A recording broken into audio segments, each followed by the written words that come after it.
Hey guys, welcome back to our virtual guitar studio. Today we're going to be talking about a brand new song. I don't think that you'll know it, your parents might, so we'll just see how you like it. The song is called Isn't She Lovely? It's by Stevie Wonder, and the reason that we're going to be learning some of the song is because we're going to be working on triplets or triplets. 3. So triple 3. Usually, we're working in couplets, where there's 2 eighth notes per beat. This song uses triplets, which put 3 eighth notes in a beat. So, you'll get this as a PDF with the music, but right up here, we have a triplet bracket, and you'll see that in Isn't She Lovely's melody over quarter notes. We're not going to worry about that melody. That's not what we're here to do today. We are going to worry about the eighth note triplets to give us a strumming pattern. So I will send you the chord shapes for this song. I don't know if we know all of them, so just to be safe, I'll send you what they are, so you'll be able to look at that as we're talking through this. So our first chord is A minor 7. And remember, with A minor, start as if you're making a C chord. So take your first finger. There you go. Second string, first fret. And instead of all 3 notes of an A minor chord, you're taking away the third finger. So, second finger is on the 4th string, 2nd fret, and that's all you need. Remember this shape. Not only does it happen a couple of times with A minor 7, but in the second part of the song, we have an E7 that looks almost exactly like this, just on different strings. So look at your paper, see A minor 7, and then look, and there's E minor, or not E minor, E7, and the shapes look just about the same. There's a skip in the strings, 1st fret, 2nd fret, and they're just moving back and forth between strings. So keep that connection in your mind. E7 is going into an A minor 7, so you don't have to do much to make that change. Okay, so A minor 7. There's a D7, which if you want to, you could just play D, because we're still getting used to making that shape and using it. So there's our D, or a D. If you want the D7, it's taking that shape and flipping it around. That'll be in your notes for this, if you want to make the D7 shape. G7, even though you can make it with 3 fingers and reaching all the way across, you can just use your first finger right there on the 1st fret of the 1st string. Just don't hit your bottom 2 strings, because that would sound like this. And that's icky. So just focus on the top strings.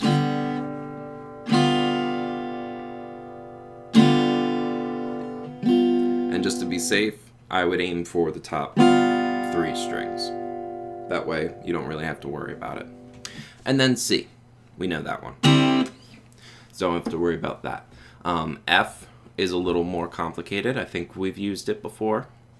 But that requires normally a bar all the way across, and we haven't done a lot of bar chords yet. The power chords are close to that, but we still are not doing actual bars. So if you want to try, you can bar the first 2 strings on the 1st fret, and then put your 2nd finger on the 3rd string, 2nd fret.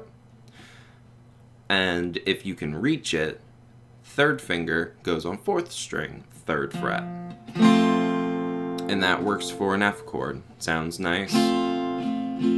It's not too boomy with all the strings. So that's if you want to try the 1st finger bar. Otherwise, I would say take your 1st finger, 1st string, 1st fret, 2nd finger, 2nd string, 1st fret, and then 3rd finger, 3rd string, 2nd fret, and then only play those top 3 strings. And that works for F for now. And don't play anything else, because then, again, icky. We all want the icky. Okay. That does it for all of the chords that we need. Now for our rhythm. I said we were talking about triplets, and talk about triplets we shall. Okay. So triplets, threes. It's kind of obvious, but it's important that you remember that. It's a different feel, so don't let your instincts trick you or anything. Again, you'll have this so you can look at it closely. We have a triplet, couplet, triplet, couplet. So 1, 2, 3, 1, 2, 1, 2, 3, 1, 2. What's important about the triplets is that each of the 3 notes in a triplet are supposed to be the same amount of the beat. What that means is they all have the same duration. They last the same amount of time. So it's not 1, 2, 3. It's not 1, 2, 3 or 1, 2, 3. No. All are the same. 1, 2, 3. 1, 2, 3, 1, 2. And that all depends on your tempo of how fast they go. But if you have your tempo click 1, 2, 3, 1, 2, then all 3 have to fit within 1 click of a tempo, 1 beat. So if you're counting off 1, 2, 3, 4, 1, 2, 3, 1, 2, 1, 2, 3, 1, 2. These couplets, we in this style we're swinging them a little bit, so they're not going to be as equal as the triplets are. So you can kind of relax with those and just count 1, 2, 3 and focus on those being nice and even. And then the couplets are more of like a little bounce in between them. Now, here's the way that it is supposed to sound in the end.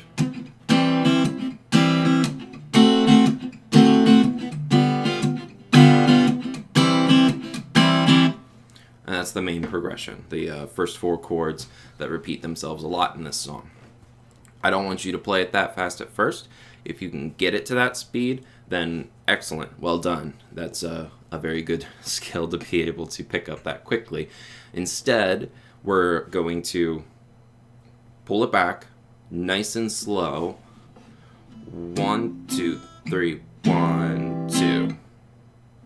Now look very closely at my right hand with this one. Did you see it?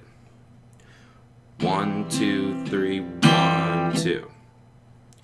Down, up, down, down, up. So the triplet, because it's 3, is uneven, and down, up is even. So you can confuse yourself very easily if you don't hit down on the downbeat following a triplet. It's not impossible. It's just very easy to trip yourself up if you don't make the intentional down on the downbeats. So in other words, downbeats are our numbered beats. 1, 2, 3, 4. They all go down, da, da. And since your third note of the triplet is a down strum, you have to strum down again on the couplet's first beat. So down, up, down, down. It's very important to do that. Makes it a lot easier, and so just take it slow. You probably notice I'm not playing it like that'd be obnoxious, but you can start with doing that, get used to the rhythm, and then worry about the muting where I'm just touching the strings with an extra finger, and then 1, 2, 3, and then just pulling it away for the couplets. So the couplets are where I'm actually strumming the chords and letting them sound, and the triplets are where I'm muting to make little click, click, click sounds. Again, this is about learning the rhythm. Don't worry too much about that. Focus on Triplet 1 2. Triplet 1 2. And oh, if you didn't catch, help yourself out by calling them triplets, because triplet is 2 syllables. But if you call it triplets, then that can help. Triplet. They're all 1 syllable. They're all the same length. Nice and easy. Triplet. And the couplets, you can just call them 1 2. We could say triplet 2 te, triplet 4 te, but let's not be crazy about it. Okay. So in the progression, you'll play that main A minor, D, G, C 2 times. And then on the 4th line of the song, it changes to the F. And at the point of F, I don't want you to keep going with the... You can, it sounds nice. But instead, let's use what we were trying last week to play broken. I'll try it with the just the top 3 strings in case that's what you choose to use for F. It's fine. So you have 1, 2, 3, 4 to fit it in. 4.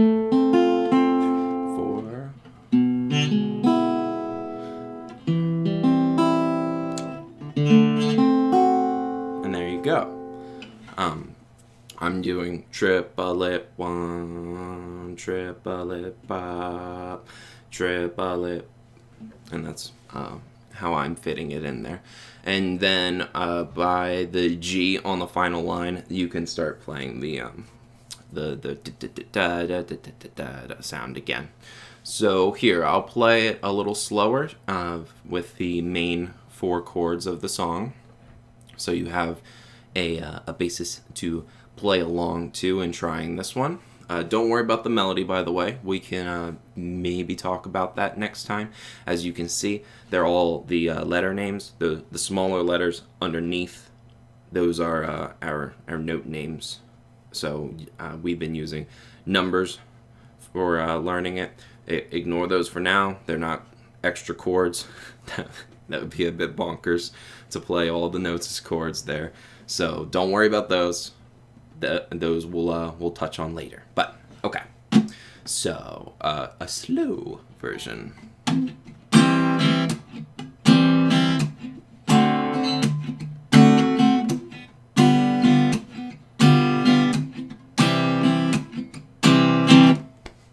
There you go. You could go even slower with it. But I would say that around that tempo is the best spot for making it not too confusing with just being able to feel it. Because honestly, when I'm playing I'm not thinking I'm just playing the groove, that nice groovy sound. So, if you did not know this song, please try to look it up, give it a little listen. Your parents could help you find it on YouTube or however you listen to music, Spotify or something like that. It's a very fun and happy sounding song. The rhythm that we're playing is copying the keyboard or synthesizer sound of the song. So don't listen to it thinking, wait, where's the guitar? There's not a guitar in this song. I'm confused. So don't worry about that. Just listen to it. It's not even in the same key. It'll give you an idea of what the song is, and then you'll know where the tempo is supposed to be. Things like that.